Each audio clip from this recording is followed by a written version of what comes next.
How we feeling? I feel great. How you feeling? Feeling amazing. Awesome. How you feeling, Vlad? I'm feeling very calm. It's a It's a blessing. It's a blessing we were able to run it back another week. Absolutely. Let's do it. Welcome back to the Underdawgs channel. We're going to get into failure stories today. But first, Vlad always has something nice to say. Subscribe to the channel, like the video, and let me know your thoughts in the comments if we can be better and how we can succeed to help you grow in your life. So who wants to take it off? Biggest topic today we want to talk about is failure stories. Are you sure you want to talk about failures on camera? Yeah. It's a part of the journey, man. I want to say this to our 20 subscribers, right? Yeah. 20, man. I'm excited. High five. High five. 20. We're not laughing at you. We're laughing that we're winning right now. 20 subscribers. We appreciate every single one of you guys, right? We started with no game plan. We were just going to make it work, right? And we're going to continue to find a way.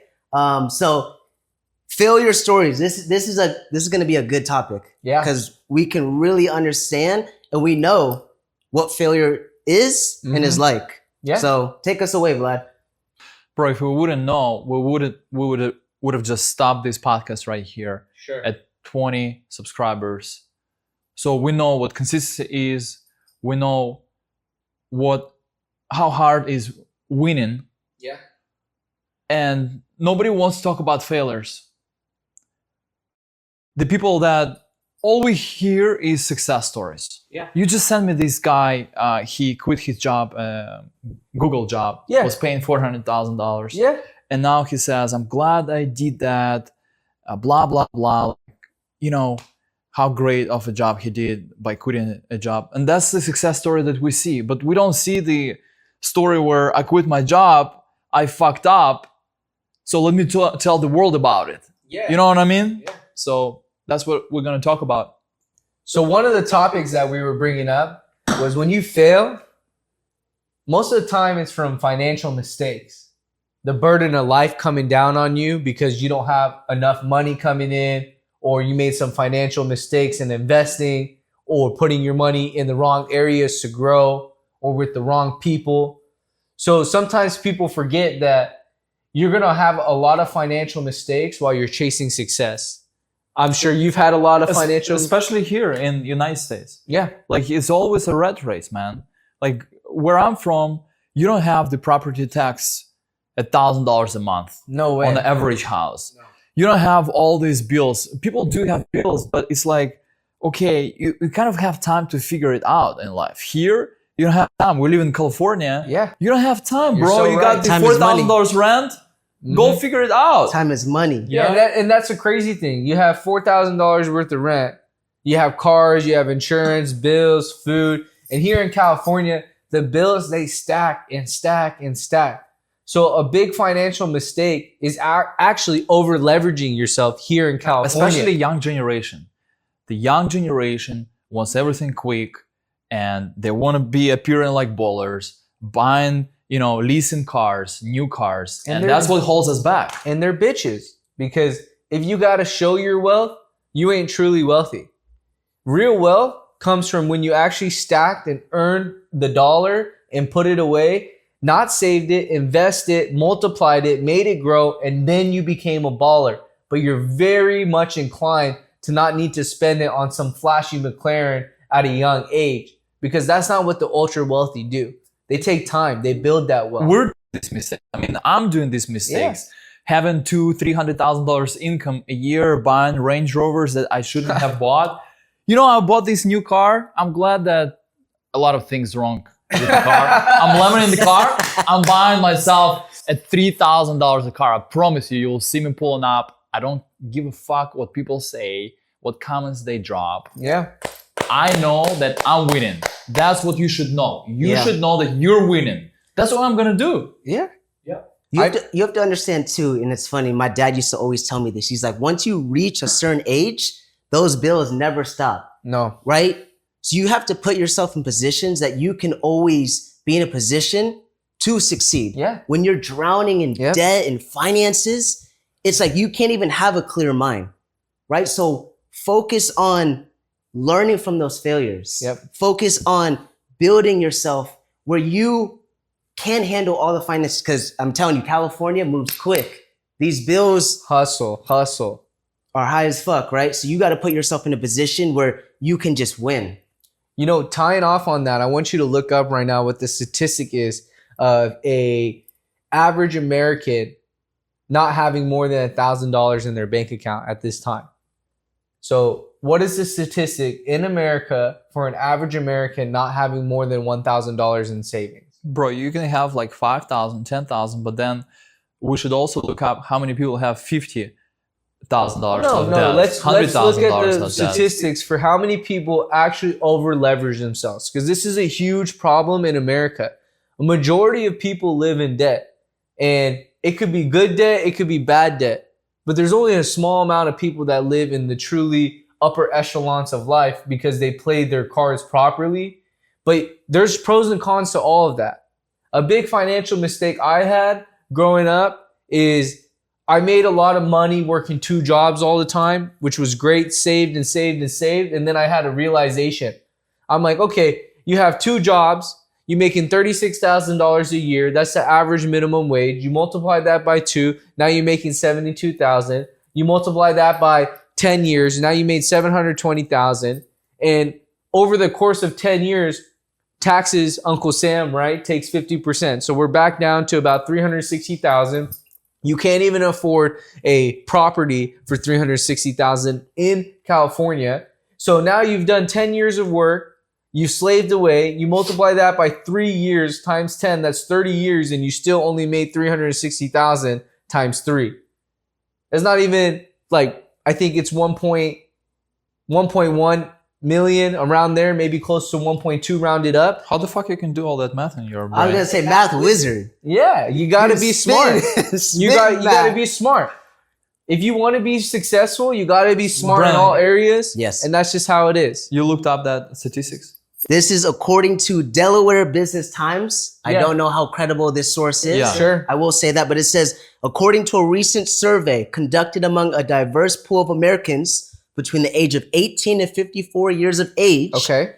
over 40% of Americans have less than $500 in their checking accounts. my God. So less than $500 in their checking account. And we complain when we don't make enough sales or commission. And we do have to remember that, like Vlad said in previous channels, God has a plan. He has a plan for everybody. We got to follow true to that. You have to have good characteristics, good morals. But the biggest financial mistake is overspending. And I'm a creature of doing that. So I'm learning how to stop the overspending on the unnecessary items, even though these guys are going to tell you I'm a minimalist because I don't have a couch or a dining table. Like, I don't got nothing I'm very in my house. curious to be invited to your house. Yeah, you could come by and you'd be like, where am I going to Why sit? you haven't invited me? Brandon knows. Because I haven't made it. Yeah. Let's be real. I haven't made it. I should be sleeping on the fucking floor with the pillow until I got $1 million in my bank account. Why the fuck do I care? Just like you said, you're going to pull up in a $3,000 But car. you have a fucking 63 MG in your garage. That's fine. That's transportation. That's showing me what my success, that's something I've always wanted. Yeah. Yeah, I can afford it because I don't have a couch. I don't have a TV that I watch all day. But if I didn't have it, it wouldn't make me less than who I am today. I still drive a Honda that has no airbags, that has no AC. Hondiski. And that's the Hondiski. Yeah, see? I want to, you guys still with us at this point of the video? I hope you are. Why you should watch our channel? I want to emphasize that we're in your shoes, just like you are. I mean, if you think about it, about your life 5-10 years ago, do you really remember the feelings that you had, the emotions you had and struggles that you had to go through, and how you handled them? You remember some of it, but you don't remember everything. Yeah. That's why when you listen to podcasts with millions of views, to people that achieved everything in their life, they can't relate to you. So you want to subscribe to our channel. You want to go through this growth with us. So don't forget to like the video to help us on the way to our destination. And trust me, we won't stop here. This channel will get big. we will grow with you and show you how we're getting there. So subscribe to our channel and we're going to continue our conversation. Yeah. I want to say one thing too, right? The most successful people that I've analyzed learn from other people's mistakes. So we're talking about failure, something that maybe we didn't do correctly. We thought it was going to work out this way. Yes, you learn through your failures because it's painful, costs you money, costs you time, costs you all of those things, Energy. right? Yeah. But the most successful people and the people who get quicker or get to their destination at a quicker rate than others is they learn from other people's mistakes. So let's talk about it. So when we tell you certain things, understand it's not from a place like, oh, we're better than these individuals. It's from a place of experience. So really understand everything that comes out of our mouth. We're speaking the truth. We're not faking it. Let's talk about it. Let's be open about it. You guys want to talk about your biggest financial mistakes that you made? Yeah. I'm going to talk about it. Yeah, I already made my biggest financial mistake, and what I feel has been the biggest financial mistake is I've invested in assets that I haven't done enough research on. I'm a big investor, and during this process of investing instead of saving, I've lost close to about $150,000. Whatever. I'm young. I'm gonna have an opportunity to make it all back, but Shitcoins?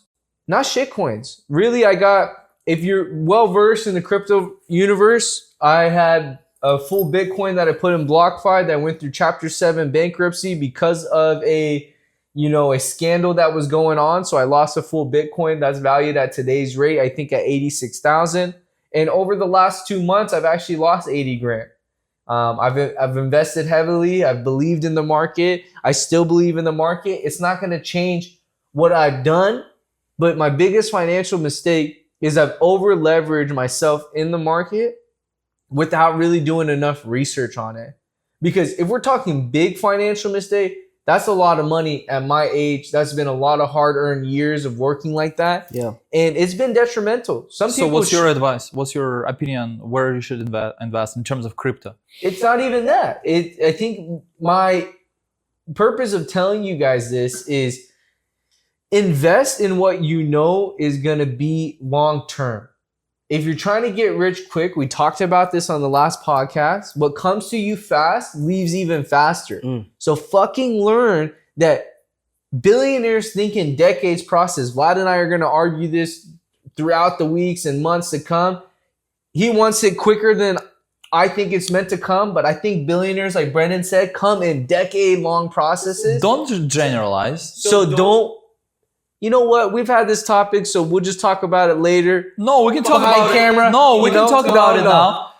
But What I'm saying, Corbin, because you're saying this and that's not true about long-term thinking. Okay, I'm a big believer in long-term thinking. I'm talking. change my mind. I'm talking about the stages that you draw in your life in terms of work and how much time you want to spend there doing the job, working for someone. And we're not going to go into too deep right now, but I just think that you have to go through these stages quicker. That's all. Sure. No, I get that. And I guess maybe we shouldn't generalize, but billionaires think in decades. I think you told me that. Yeah. I think you're the one that told me that. And I started realizing, they do think in decades. Warren Buffett thought nobody wants to gain the wealth that I have in billions because it takes too long. People want it so quick. That's not how life works. It really doesn't hand you the fruits of your labor when you want it too quick. You can't learn skills. Go ahead. What were you going to say? What's that one line that you always say? If it comes to you quick, it's going to leave you quicker. Yeah. Right? So the long process, the time, thinking in decades, long extended periods of time takes years to build and mold you. Yeah. Right? Really understand this question I'm about to ask you guys. Do you really think the current version of yourself right now can handle the success, the accountability, the discipline, Yeah. the anxiety, all of those things, Yep. managing people, Yeah. all of those things? Most people just see one side of success, Mm-hmm. No, I hear you. materialistic shit, but they don't see the dark side of the years it took. Yeah. every successful person, for the most part, if they earned it, has a story of years of it not working, of the failures, but that's what kept them going, right? So yes, we want everything instantly. I want it tomorrow. I want it by 28. Great. But understand it's probably going to take a little bit longer than you originally thought. Yeah. And going back into the failure, right? Like you can get this financial mistake happen to you at a young age, or it can happen to you at an older age. But the moral of the story, right, if you want to be successful, is life is all about risk. So have a financial mistake, but risk it and continue to risk it, but start learning from those risks and those mistakes. Make safer decisions, make more calculated decisions so you can grow your financial wealth. And one of my best financial decisions was to join sales. So right now I'm going through a struggle month. Vlad knows that. You know that. And I'm like sitting here like, what's going on? Like, I'm not even going to make rent this month because I signed up for a job that's unstable. It's a commission-based pay. However, you know what is coming out of this like thought process is, like Brandon said when we walked in, 5 years ago, you, Corbin, was working at Porky's Pizza, El Pollo Loco, Rubio's Coastal Grill. So you're working at these fast food restaurants 5 years ago, and God wasn't going to give you fucking hundreds of thousands of dollars. I thought you still work there because you shop in the gym. Oh my God, this guy. In a hoodie. He tells me I show up in the gym in my Porky's you uniform. I have a hoodie that I show up to. You either work there or you own it. I will own it one day. It's a franchise, but when you say I might not gonna make a rent, that's very transparent. Realistic. Yeah. No, that's realistic. But you also have have a lot of investments in the market. Sure, but if you've been in an investor and you guys maybe haven't dabbled too much in it, any true investor. Oh, I fucking have. I can tell you about my fucking failures. All right. Let me get down to it. A true investor truly understands that what you put in the market is not for you right now. It's got to be for your future self. It's your backbone. It's what needs to grow. It needs compound interest. That's why we were talking about early in the video, mathematician Corbin, math wizard Corbin. No, I just know that I'm fucking going to make a lot of damn money in my life. And I've been in your shoes wondering if I'm going to make rent, wondering if I'm ever going to get a nice job paying salary or even commission based. Fuck, I don't know if you've made $30,000 a year, but I used to make fucking $30,000 a year making chicken. Like at El Pollo Loco, cracking the bone, cutting a 16-piece. What the fuck? That's such a mediocre job, but God didn't want that for me. So I got to keep pushing forward. I got to keep showing up. Even today, made light commission. I'm still under $2,000 commission. We're talking about how California is meant to be super expensive. My rent is this price, let's say $3,500, car payment. So I'm overexpended on my assets, my leverage in what I'm doing in my life, and I gotta recalculate. But I can't let it hold me back. Let's stay on the subject though. Real case failures. Well, give me yours. Yeah, Vlad, Let's start us off. yours. Oh, it's my turn? Okay. So, a lot of them, but related to Amazon, okay? If you've been thinking about FBA, if you've been thinking about e-commerce, listen to this. So I quit my $300,000 job. I heard e-commerce was good. Yeah. It's good, but you have to be really smart and you have to avoid the mistakes that I made. So let me share them with you. Sure. And I started my own brand, making a product under my label and selling it on Amazon. What is that product's name? I'm pretty sure you still have it. I don't want to call the name, but it is a brand that still sells on Amazon. But we'll put the link in the bio if you want to support Vlad in his journey to success. Yeah. Just go ahead and click on the link. Maybe buy a product if you have enough money. It's a season of giving. Give someone a nice gift for Christmas. Support a future entrepreneur like your guys' self, a successful person. Vlad will put the link in the bio, all right? All right, I'll think So, All right, your time of thinking is done. okay. So here I am having no job that I just quit. I have no time to figure it out, but I want to take a big risk. Sure. So my first order, instead of just taking a look at competitors and getting 3 competitors that doing really well, having their products improved and tweaking it a little bit, I decide to do perfectionism, just like I always do, and trying to change that. I trying to recreate the wheel and create my own design of the product, buying equipment at the factory. It took me 6 fucking months instead of 2-3 months. And instead of testing the market, I'm ordering big fucking container How much money did you spend on of these brick pillows that should have been as soft pillows, but I'm trying to create the high density of this seat cushion. So I designed this seat cushion. I finally bought the custom-made equipment at the factory in China, and they pushed me to order even more. And I'm like, yeah, I'm taking fucking risk. So I ordered for like $50,000 and moved to California from Illinois. So the first reviews that I got,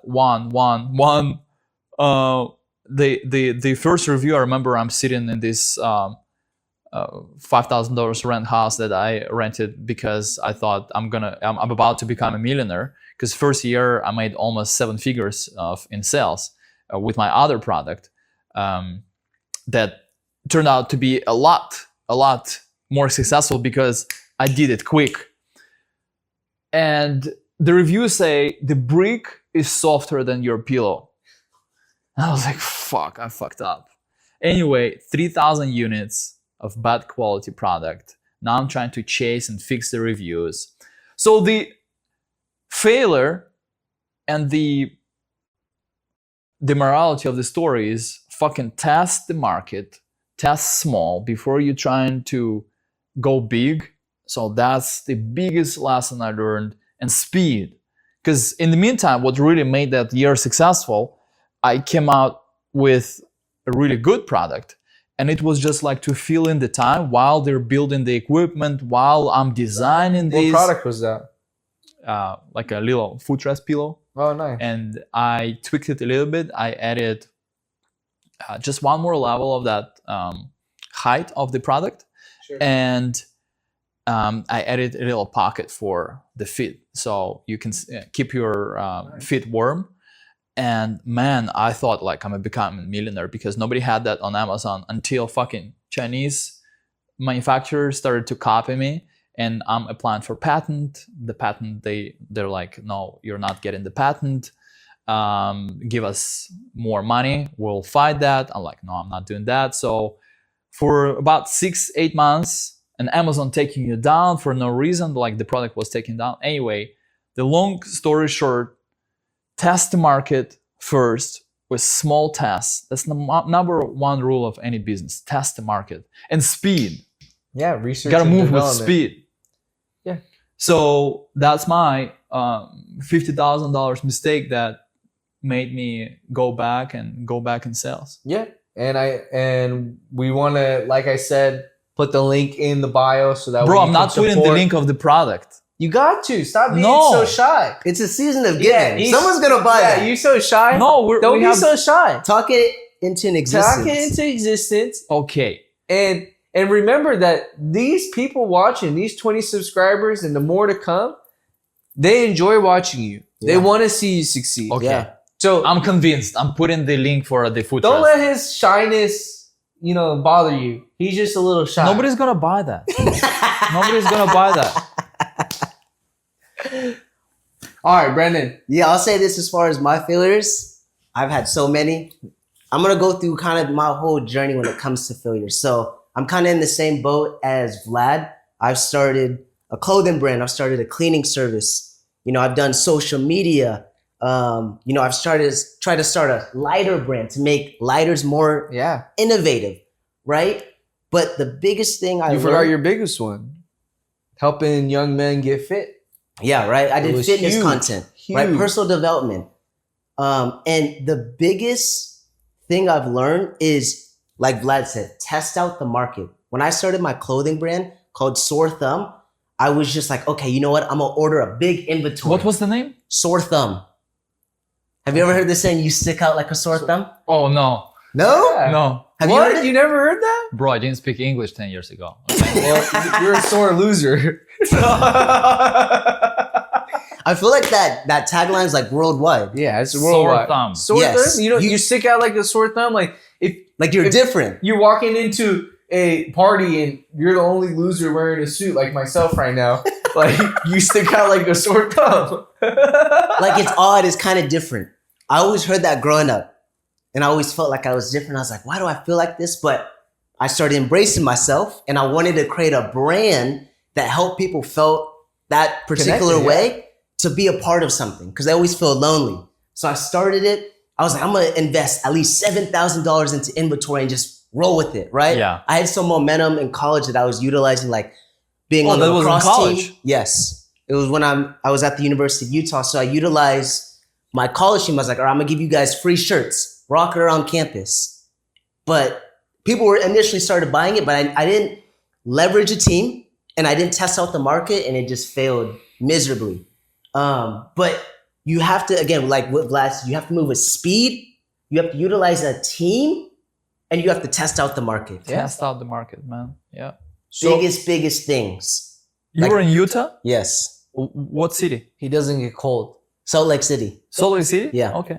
Have you been? I used to live in Utah. Did you know that? No, I didn't know that. There you did it. Yeah. Really?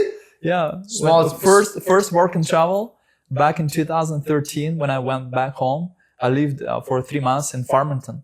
I worked at Lagoon. You know Lagoon Park? is It's that like a- amusement park in Farmington, right by Salt Lake City. I've heard of it. I've never been. Is it a Yeah. water park? It's like both amusement rides, crazy stuff. Yeah. So both Dang. these two, Small world. I never lived outside of California, but these guys have been a couple places. You've never been outside of California. You have to live 'cause life. I don't go man. anywhere. Vegas. I don't go anywhere. All right. I've been to Vegas. I've been to I have Texas. to- I've been to Arizona. I've been to Michigan. I've been to Virginia. I've been to North Carolina. But I'm focused on building that long-term dream. I don't even go see my family for the holidays sometimes. You know what? That's what successful people do. There is no holidays. You're There is super no- focused. there is You no didn't eat birthday. today. You went to the gym. You woke I up at haven't eaten, 4 no. and you haven't eaten. You showed up to the podcast after work. Yeah. That's why you're in the suit. You had 2 sales. You sold 2 AMGs today. Yeah. Anyway, What about the morning run? After morning run for 5 miles, and then you went to the gym before the run, and after the run we hit the bags, and then you're planning to go to the gym again. Yeah, tonight. I think it's too much, man. Yeah. Too much gym. Who cares? Yeah. That's it. When you want something so bad, you just go get it.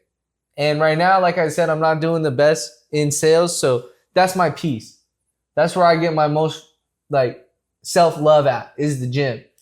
One thing that I'll go off topic is self-love is the biggest fucking thing you need to be successful. Yeah. Okay? It's not about how you look in the mirror. I train 7 days a week. I'm not looking to get big, but I fucking love myself and I take care of myself because I know when I become successful, you know what's better than having a bunch of fucking money is a fit fucking body that you can't buy from hard ass work every fucking day and straight dedication. I will say that's the best investment you can make today Correct. into yourself, because when you're in shape, when people can see your definition, it already screams discipline without having you Yeah. to open up your mouth. And you have to be ready for the opportunity. If you're not ready, being fit, being the best version of yourself, intellectually and physically, that opportunity is never going to come. Yeah. But I want to keep us on track and with failures. I want to hear more failures. Please share with the world. Let's talk about deals we lost and why. I feel like we could really get into that one. Deals we- $10,000. I lost $10,000 on the fucking deal. So I got the best deal. We work here at a Mercedes-Benz dealership, number one in the nation. We won't say any names. We don't want to get, credited for it or whatever they can do to take over our channel. But we work for the number one Mercedes-Benz dealership, Vlad and I. Yeah. And when you know Mercedes, there's the iconic car called the G63. G-Wagon. G-Wagon. Now, that car everybody wants. But you got to be fucking balling to come in and get a new one. Okay, last one I sold was Big 50 ballin'. grand over sticker, out the door $306,000 fucking dollars. So That's ridiculous. They're still doing that? I thought it's a COVID thing, man. Get out of here. You sold one the other day for 30 grand or 40 grand. So let's go to the fucking failures. There's a deal. Customers in Vegas, and she's a CEO of a company, and she's like, I want a new G-Wagon. I'm like, fuck yeah, my month's gonna be great. This was what, last month? That's this month. Okay. Fucking like 3 days ago. Okay. That's why I think my month's gonna be great. Fresh failure. Everything's great. I got the credit app. I got the ID from her. I set her up with what the transportation cost was gonna be. I appraised her trade. We don't take out of state fucking trades, but this one we're gonna take the fucking trade. So we work in car sales, so I got the trade evaluated. I told her we're going to pay for shipping on the deal. We got credit, like I said, ID, like I said, and we go into the number. She fucking agrees. I send the DocuSign to get the over sticker for 40 grand. Send the DocuSign to say that we charge market adjusted value based on the low supply of this car. And I'm thinking like, fuck yeah, like I'm going to be able to take care of my family for the holidays. I'm gonna be able to fucking buy gifts for my family. No, she gets cold fucking feet, making $3 million a year. But it sounds like you did everything right. So what was the failure and what was your mistake? My mistake was believing that any fucking customer that's looking for a G-Wagon is actually gonna buy a G-Wagon. And the mistake came from fucking false hopium. Even though I did everything right, But there's something nothing, was there's nothing wrong with it. With You the have fact, to believe. You in the gotta outcome. believe, but what lost the deal was I was talking to a customer that didn't understand what the price of a new G-Wagon was. No, but it looks like she agreed. So we're trying to figure out what you did wrong so you can improve next time. Maybe you focus on that sale too much and you miss on other opportunities. Maybe that was the case. No, what was your mistake? What did you do wrong? The failure was false hopium. Was hoping. I don't think there was false hopium. She was expressing the desire to purchase the product. She seemed like she has the ability to do it, right? She was committing to the sale. So what was the false hopium about? And she just ghosted you? No, she just said it's just, I can't see myself paying for it. I don't know how much money I'm going to get on a write-off. So, do you think we should hop in the car and drive to Las Vegas to her and knock on her door? No, because Make that's that sale? desperate. That's so desperate. Vegas, I think we're on our way. Hey, I was just stopping in. I was in Vegas anyway, so... So that's one deal. Okay. We How have- much did it cost you? That one deal would have costed me, like, for my family, right? Everything is not for me, it's for my family. Could have been like $8,000 or $9,000 that I just lost on potential opportunity costs. Like we said. But yeah. It doesn't matter if you do everything right. We asked what deal and why. The why is I had false hopium of relying on one G63 Okay, customer. since we talk about GC3, let me share mine. Yeah. So it's a 2021, okay? Did you sell G63 this month, Vlad? Yeah. Okay. G-Wagons, How many? Did you sell G550, Vlad? don't worry about it. Okay. Uh, You heard the guy. So Selling G-Wagons sell machine. for $100,000 over. And I'm getting this lead on G-Wagon on Saturday. And I'm busy, like super busy. I'm selling 3 cars that day. And maybe I made like $2,000 total on 3 cars. But I ignored that one lead that came in on the G-Wagon. I didn't even have a chance to check if that's the G-Wagon in stock, maybe call the guy. That's what you would do, right? If you get a lead on a GCT3 that you can make like $10,000, $15,000. And remember, in COVID, the markups were up to $100,000. So that could have been a really, sometimes. and we had no cap on the commission. Yeah, 150 guys. Sometimes the so- market Yeah. adjustment was So- the price of the car. I don't call the guy. He calls the dealership. Manager picks up the phone. He gives it to another sales guy. That was a whole other story. But I didn't take ownership of the situation. So that was my fault. So by being so busy with small shit, I didn't focus on the big shit. So the moral of the story that you have to identify the opportunity. You have to prioritize tasks and always think of 20-80% rule. What brings me the 80% of result? Let's figure out the 20% of the opportunities that bring me 80% of the results. So I lost, I don't know, about 12 grand on that deal. So that was my mistake. It's one of the, the deals that cost me a lot. It's not as much as my Amazon, but it's not focusing on the right opportunity and keeping yourself busy with small stuff, and we can reflect on that and talk about like our lives, how we like to keep ourselves busy. Yeah. That's why I'm trying to tell you, don't keep yourself so busy because you have amazing work ethic. But I think taking a day or 2 days off is good to try to slow yourself down and figure out what you can do with your life, how you can improve your life, and slow down. No, I get it. I know that. Like that's my problem. Continuous rat race. I got it. Yeah. Now, just before Brendan talks about what deal and why that failure was so important to himself, we all work in sales. Yeah. So Good point. we want to bring that up because not every one of you guys watching is going to be in the sales game, which is totally fine. You can find success and happiness in whatever career field you choose. However, remember that this channel is about the underdog, about the person that wants to strive for greatness and success, and maybe your income right now isn't where you want it to be. Sales can change that. 100%. But you need to have that underdog mentality. You need to have that fight mentality. You got to have that I'm going to scratch my way to the win mentality. And you have to be ready to see failures come your way more often than not, because this month really tested who I am. Last month really tested who I am. But remember, billionaires think in decades, maybe even a few years. So what experiences are you going to learn from these failures? So take it off again. Let us know what deal and why that deal failed and where you could have maybe, fixed it or stopped that from happening. Yeah, this is probably one of the biggest sales lessons I've learned.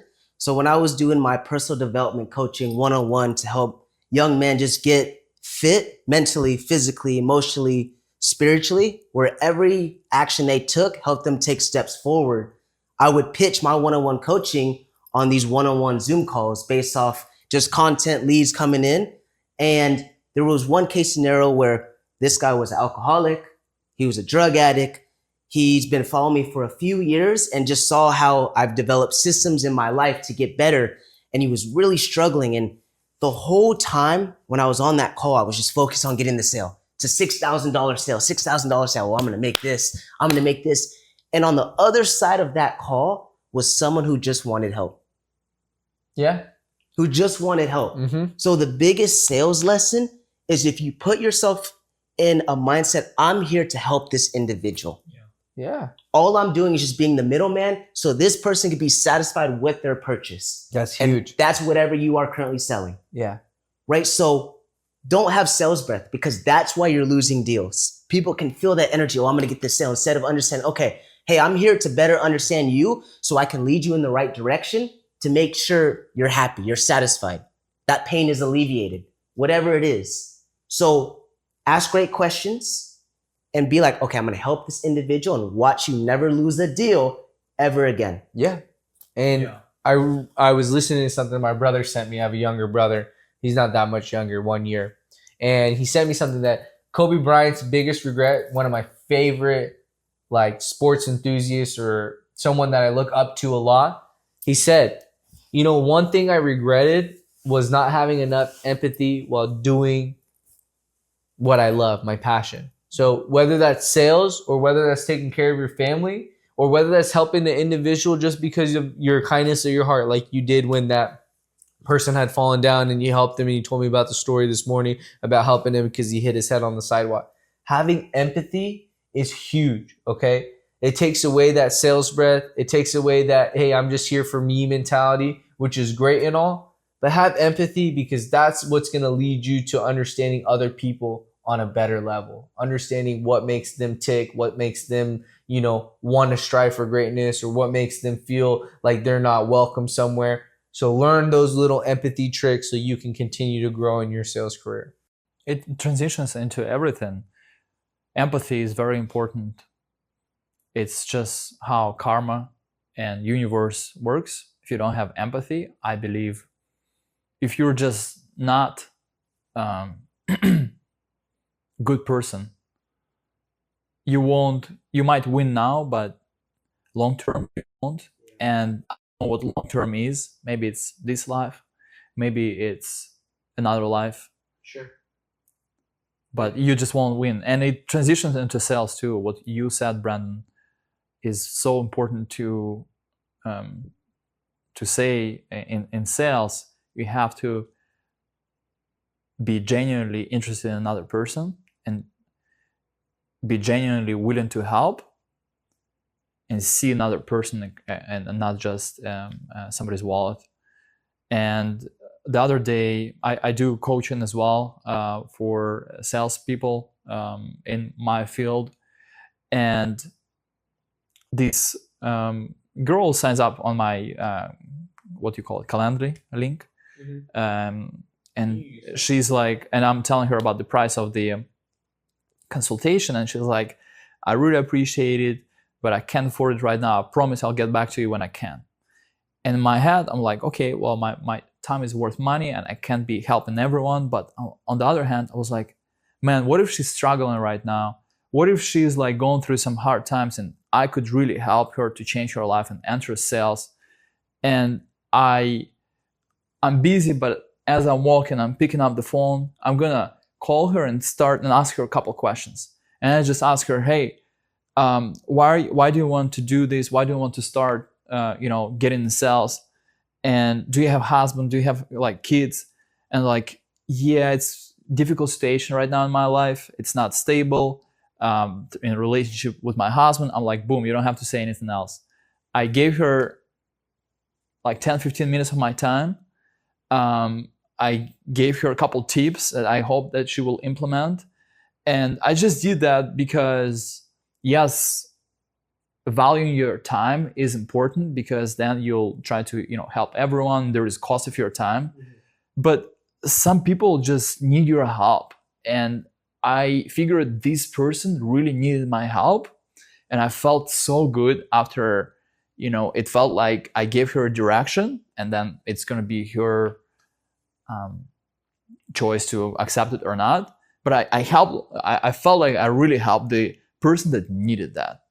And I think that's the number one rule for success and success, not only in sales, but in life. Yeah. Sales is just a transfer of energy, right? You're just bringing your positive energy onto the customer. And again, satisfying them, putting yourself in their shoes, where it's like, how can I make this worthwhile? How can I benefit this person? Yeah. Right. I lead a sales team of 16 SDRs. That's lead generation, right? And what I tell my whole team is, you want to put yourself in your ideal customer profile shoes and talk like you're here to help them. Yeah. Showcase value. You do that, everyone will give you their time. Everyone will give you their money. Everyone will give you their word, right? Understanding who you're talking to, transferring that positive energy, that help. I'm here to help you. Ask me any questions, and I'm going to ask you a lot of questions to better understand what's a priority, what's an interest to you, what's a pain for you that I can alleviate, etc. Yeah. So on the topic of what we just talked about, I think that we should start transitioning into the next question as well. And we'll just, while you're reading that off, today we had an accident at work. I was parking the car in the car wash. I put it in park. The guy in front of me ended up backing up into my sold car. What? And Did he hit it? yeah, the guy in front of me ended up backing up into my sold car. So he hit the car. And the customer is about to go to finance to sign.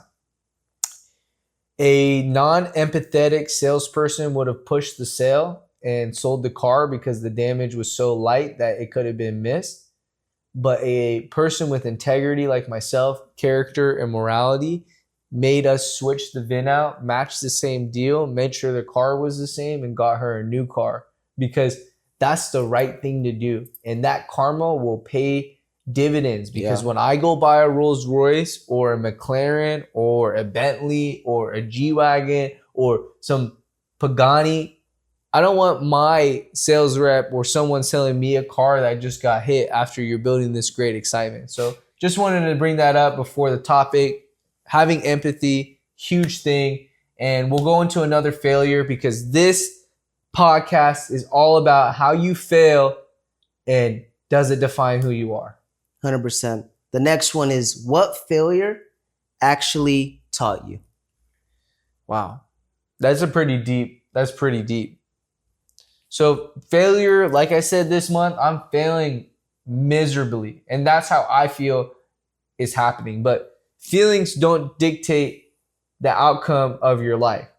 Feelings really shouldn't exist. So what failure has really taught me was fail as many times as possible so you can keep learning as much as you can.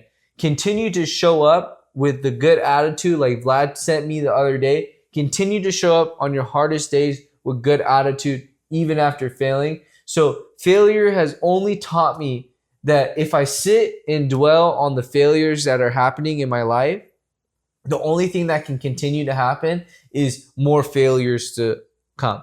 But if I continue to show up for myself, continue to take action, lead with urgency, build character on how that failure is going to grow me as a person, I'm getting one step closer to success. Yeah. Every failure is just one step closer to success.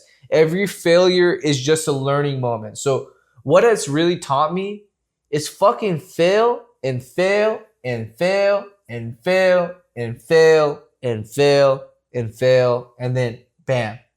All of a sudden, when you least expect it, you started succeeding.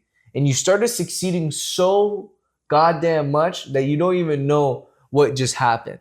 So fail 50 times, 100 times, you just need one success. You just need one podcast to get viral, to put you on the map. You just need one opportunity to change your life. But that one fucking opportunity can't come until you fail as many times as you can. So that way the opportunity was bound to happen. What are your thoughts? Listen, there is so many lessons from failure, but one of the main lessons that I took away is doesn't matter what you think you are, it's just your results showcase who you are. Sure. It doesn't matter what information you have, it matters what you do with that information. I have a law degree back in my country. I've read hundreds of books, and what it taught me in life, it doesn't matter what kind of information you have, it's all about action. Because a lot of you, if somebody is watching us, like 20, 25-year-old, you think that life is so fucking long and you got a bright future in front of yourself and you can manifest wherever you want. I believe in all that, but as someone who is 32-year-old, I can tell you that life doesn't have a miracle pill. God doesn't care about you if you don't show him a real work. It's all about action and the value that you bring into this world It's not about what you think about yourself, how great you are, what your mom thinks about you, how cool you are, that you're the best. The world will test you, and it's all about taking action. Yeah, that was pretty deep. Really, it was really deep. Like Vlad said, like, doesn't fucking matter what your mom thinks of you. It doesn't matter what your friends think of you. But taking action and actually showing up, that's a big part of it. Yeah, I mean, taking action. Yeah. What Yeah. about you, Brandon? This is such a deep question, and I don't think there's many podcasts too just really understand this that are like opening up about their failures and Never. being so vulnerable. Never, Right, like- man. Failure fucking stings. It hurts. It's painful, Makes you Right? feel less than. but it also tests you and it sees how much you are willing to continue to push to win, right? Because you have to fail in order to win, Mm-hmm. right? And that's just a part of the journey. So the mindset you must adopt is like, how can I get through failure as quick as possible, Sure. right? And it's just showcased to me personally that I am capable enough of finding my lane, of accomplishing that goal, of hitting this milestone, right? I've gotten up from so many failures in the past. All the times that everyone said something and then they were right that time. I did fail. I did invest my money. It didn't work out, Mm-hmm. right? But it's something that builds you. It's something that gets you to not sleep at night and just like, you know what? I'm not going to allow something that I can control, my effort, my inputs, stop me from reaching my goals. Yeah. And that's huge. I think that's just well said. Like, reach your end goal. Right? If you dream of success, fucking chase that shit. Hunt that shit down.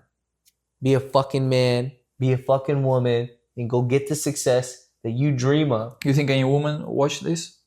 Maybe. They might. There's some savage. Hi.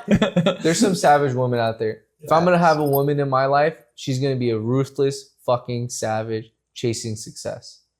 And I That's gotta why- say, go ahead. No, go. Gotta say that you have to fail early, because as you build your life, you will be surrounded by other people that you'll be responsible for, your family, your kids, your wife, and the risk that you can take will go down just because you can't risk as much as you would be just responsible for yourself when you're a young individual. I don't give a fuck if I just sleep on somebody's couch if I failed. And that's why I don't understand why young people are afraid to fail. Like, what are you afraid of? If anything happens, you have the whole life ahead of you and you'll just restart and you will have so many lessons that you've learned and you're just responsible for yourself. I mean, who cares if you have to sleep in the car for a few weeks or sleep on somebody's couch? As long as you can work and you have all these lessons now, you'll be fine. So when you have a family, when you have kids, when you have a wife, you have to take responsibility for someone. You can still fail, but you can't take the risk that you could have taken when you were just by yourself. Yeah. 100% too. And you have to understand when you fail, but you have the mindset of like, well, I'm going to have a story to tell. Yeah. That's what, Yeah. that's the leverage, right? Okay, this is just a part of my journey, Mm-hmm. right? But I'm going to tell my kids, I'm going to tell my wife, I'm going to tell my coworkers about the time that I almost gave up, but I continue to push forward. Yo, Right. what kind of stories are you going to tell your grandkids if you spent 40 years at the same job? Yeah. Nothing.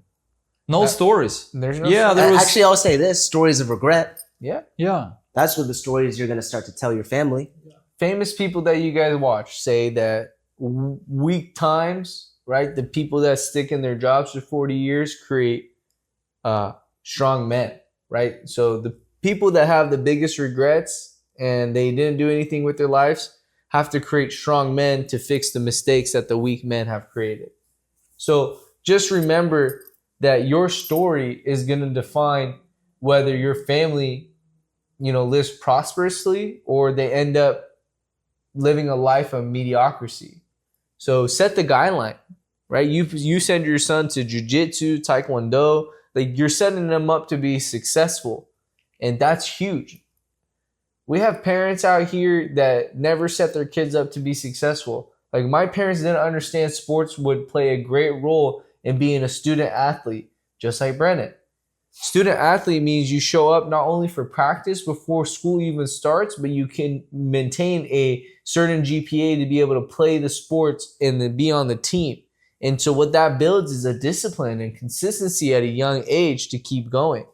And sports and taekwondo, you fail all the time. You learn failure at a young age so you can become more adaptable. I think the last topic that we had, I'm not sure if you guys want to continue on this topic, but the last topic is pretty big. Yeah. I'm not sure what it says, but what does it say? Yeah, let's transition into that. Why losing early saved us later? Yeah. I think this is a big one because we all have a story about us. My biggest loss was when I got arrested at 18. And that may not sound like a loss, but what I lost was my 20s. That is why right now you see me working so hard, is because I lost that opportunity that Brendan had, which was to go to school, get an education, regardless if he, took the education and used it in his career today, doesn't matter. I lost that so-called graduate high school and go to college opportunity.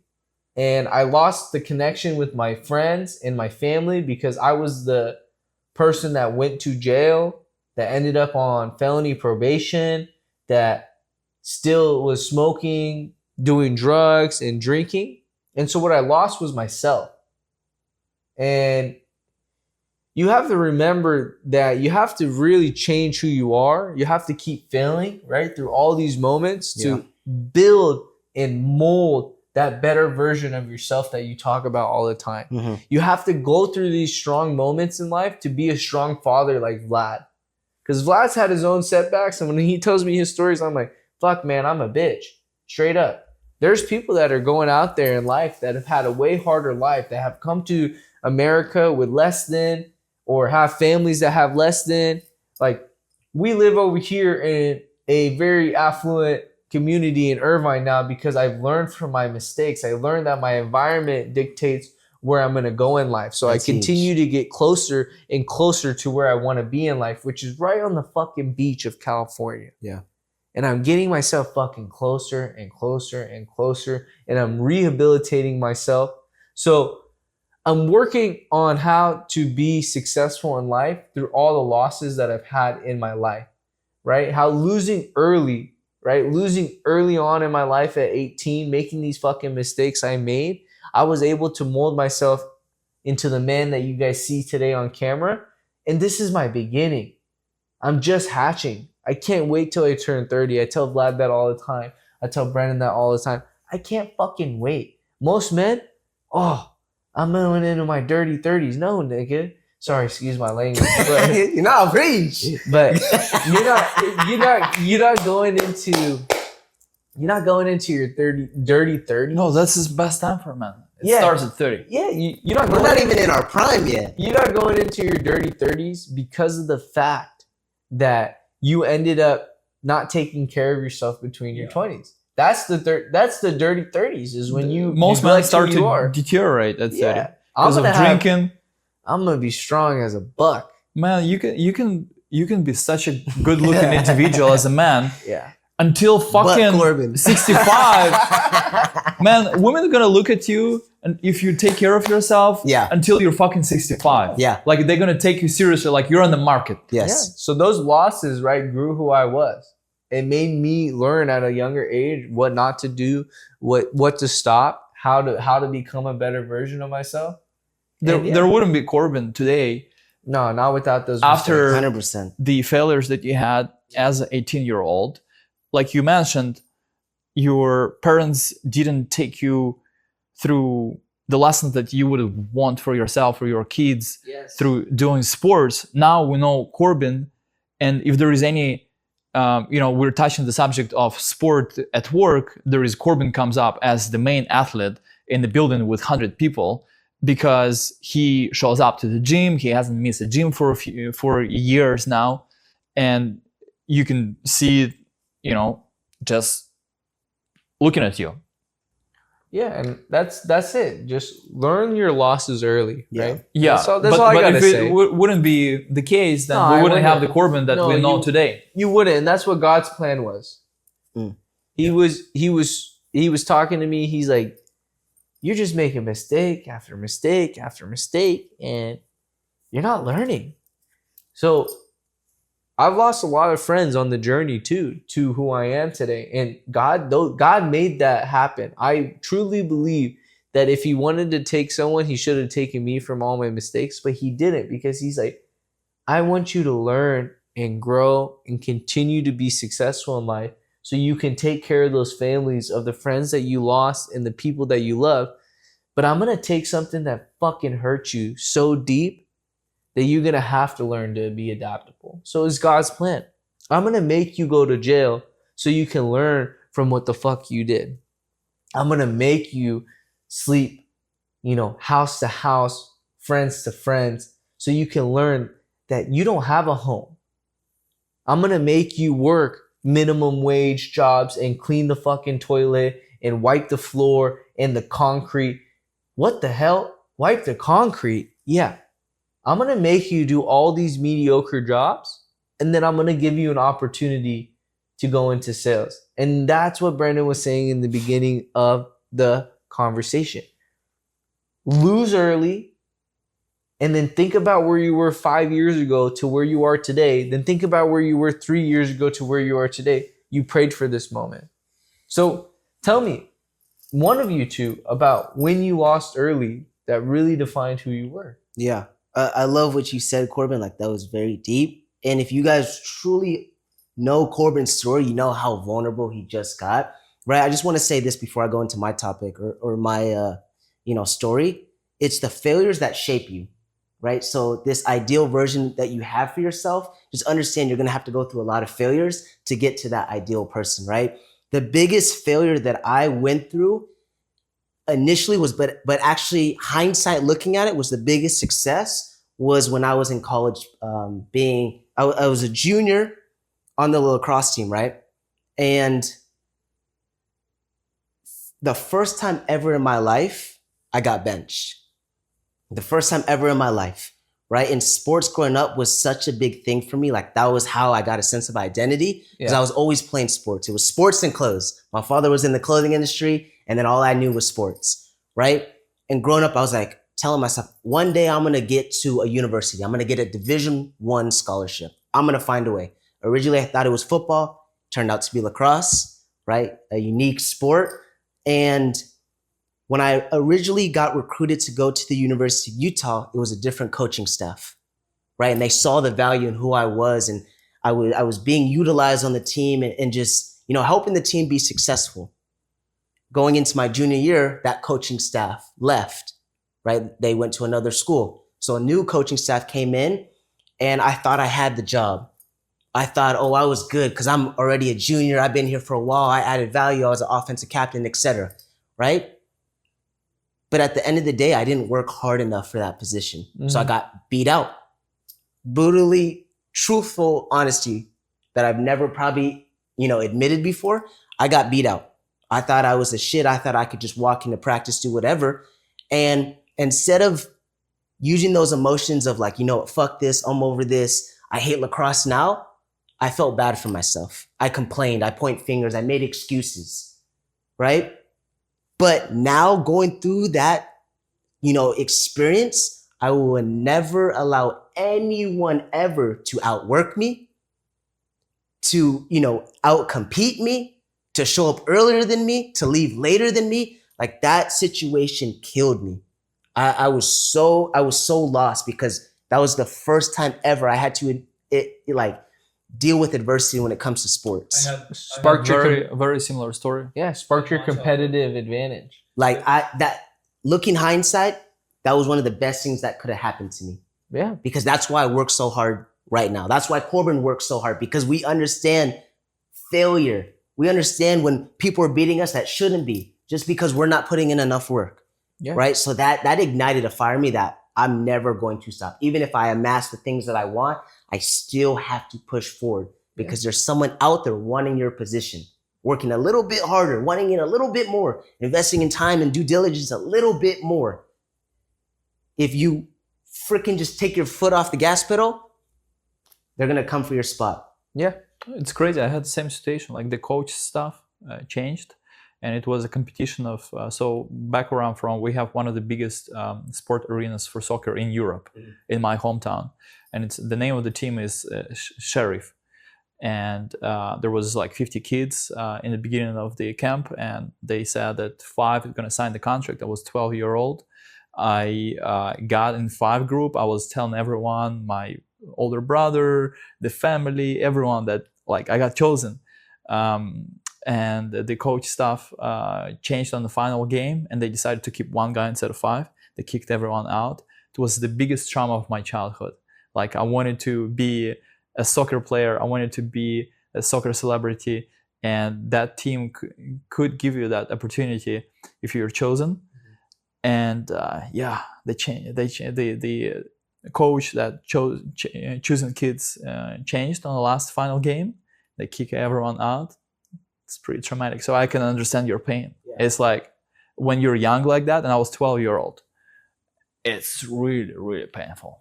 But it teaches you a lot of lessons that life can be difficult, like as a kid.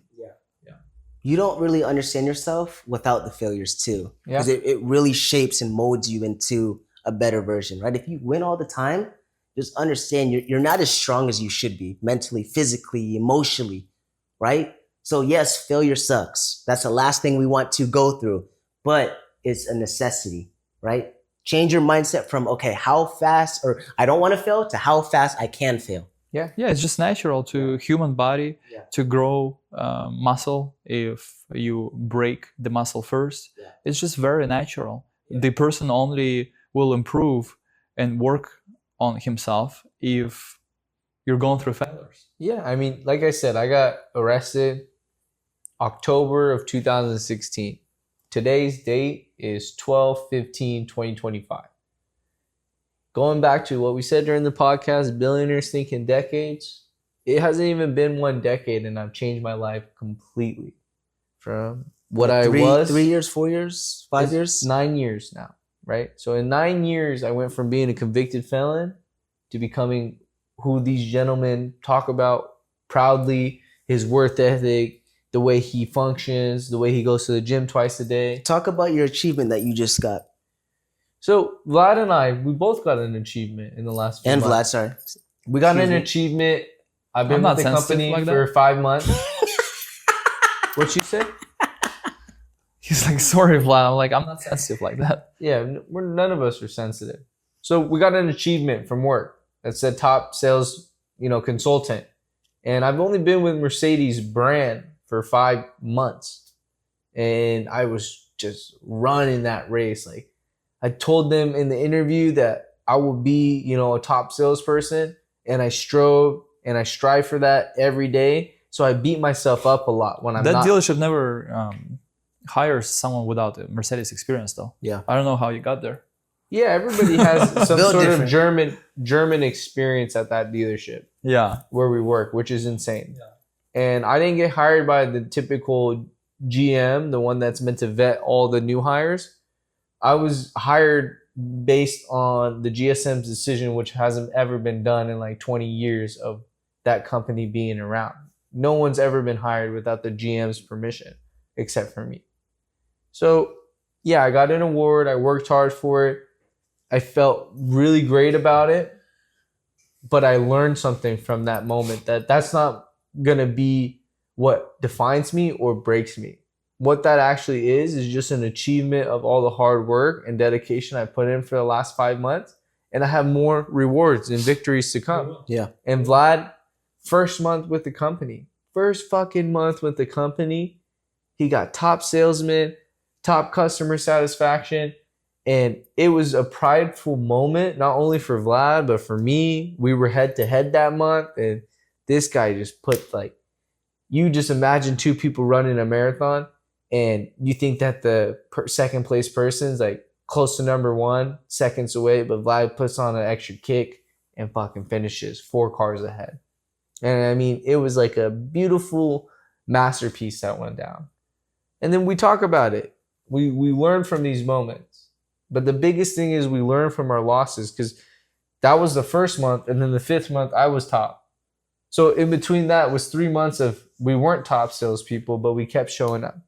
And you know, it's cool and all that, and we just put ourselves in the room with other people where everyone has a fair chance, or maybe not everyone if someone been there for a longer. Sure. And you just compete, and it's natural to feel good about your win. However, there is no like great feelings that I have inside of me about it, because after being a businessman and thinking in terms of, okay, I'm going to be a multi-millionaire, and then it's taken away from you, you have to go back and work for someone, it doesn't feel that great. I'm feeling like I'm losing. And throughout this process, I'm also understanding that God had a plan for me to learn certain skills first and take certain lessons first, get rid of my ego, break my ego, go, son, you have to go back. And you said that you're never coming back there. You actually have to go back and work for someone. So it's painful. And it's hard to talk about something in the present moment when you're failing. Yeah. It's easy when you achieve and reach the destination and you achieved everything that you wanted to talk about your failures. We always see how all these successful people talk about how they slept in the car. Where were you when you actually were sleeping in the car? Were you filming this? Were you putting out the content? Yeah. You were not. And it's great to talk about your failures in the past, but not everyone can do this like we did today. And I appreciate you guys shared your stories. I learned more about you. I hope that someone sticks with us till the end of this video and will appreciate what we did today, because not everyone has the balls to really talk about it and, you know, talk about failures, because everyone talks about wins out there. And that's what messing up your mindset, because you might be doing wrong decisions based on what you see, and everyone's just talking about success, because that success is only 5-10%.